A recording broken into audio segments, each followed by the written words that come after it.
মিশরীয় দেবতাদের দেখতে হিন্দু দেবতাদের মতো কেন লাগে? মিশরীয় দেবতাদের যদি একটু গভীরভাবে লক্ষ্য করেন তাহলে অনেক সময় মনে হতে পারে যেন সনাতন হিন্দু দেবতাদের অন্য কোনো রূপ দেখছেন। সনাতন ধর্মের প্রাচীন বিস্তারের প্রমাণ নিয়ে বহু গবেষক ও ইতিহাসপ্রেমী আলোচনা করেছেন, আর সেই আলোচনার মিশরও একটি গুরুত্বপূর্ণ নাম। প্রথমে আসি আমনের কথায়। কিছু চিত্রে তাকে নীল বর্ণে দেখানো হয়েছে, যা অনেকের কাছে ভগবান বিষ্ণুর কথা মনে করিয়ে দেয়।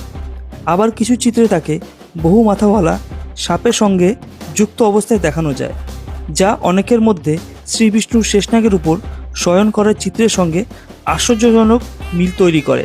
শুধু বিষ্ণুই নন, আতমের দিকেও তাকান, তার সঙ্গে সাপের প্রতীক যুক্ত ছিল। তার ষাঁড় ছিল শক্তির প্রতীক। অনেকেই তার সঙ্গে মহাদেব শিবের বাসুকী নাগ ও নন্দী বৃষের তুলনা করেন।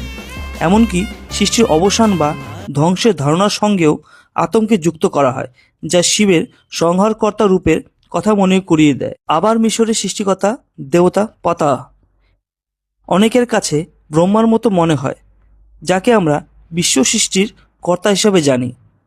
অসিরিসকে বিচার ও পরলোকের দেবতা বলা হয়, যা অনেকের কাছে যমরাজ্যের সঙ্গে তুলনীয়।